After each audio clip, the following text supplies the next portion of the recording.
Ex-Anheuser-Busch employees accuse company of cowardice over Dylan Mulvaney backlash. Bud Light sales are down nearly 30% since last year. Frustrated former employees of Anheuser-Busch complained that incompetent leadership at the beer company had cowered in fear to the criticism it faced for partnering with Dylan Mulvaney in April, and should have doubled down in supporting the transgender influencer. "I really wish that we had stuck to our guns and said, 'We did this. Beer is for everyone. Get over it,'" one ex-employee told The Guardian.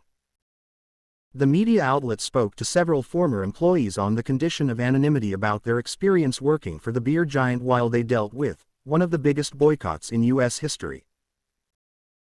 Bud Light sales have dropped nearly 30% since May, after backlash ensued when the company sent customized beer cans to Mulvaney to celebrate the transgender woman's 365 days of girlhood. Another ex-employee said leadership responded with panic and rash decisions to the chaos in the immediate aftermath. "There was a lot of panic and a lot of rash decision-making," the person said. "We didn't hear anything from leadership for over a month, and then after a few weeks, someone high up at Anheuser-Busch released a statement that pretty much said nothing."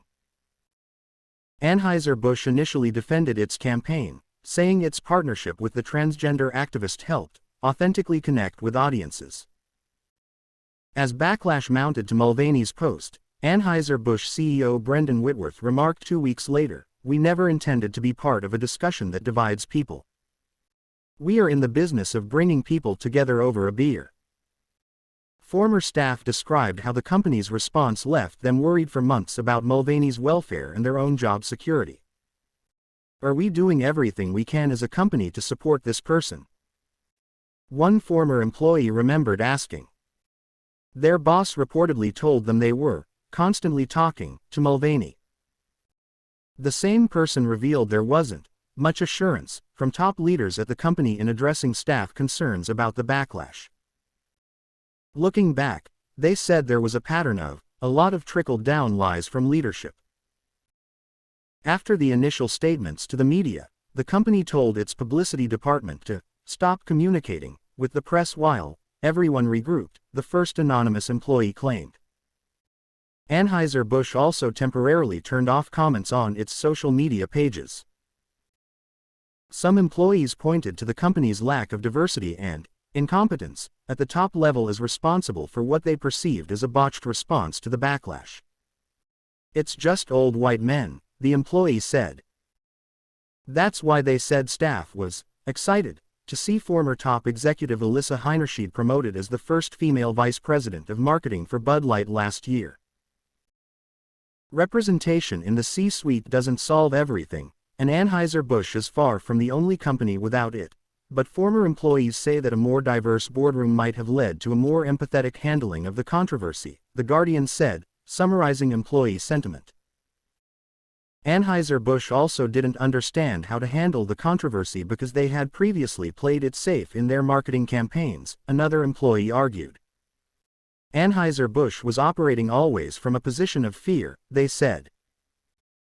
One ex-employee said while Heinerscheid was blamed for the marketing campaign with Mulvaney, she inherited a strategy that was already established by men that were previously working in these positions.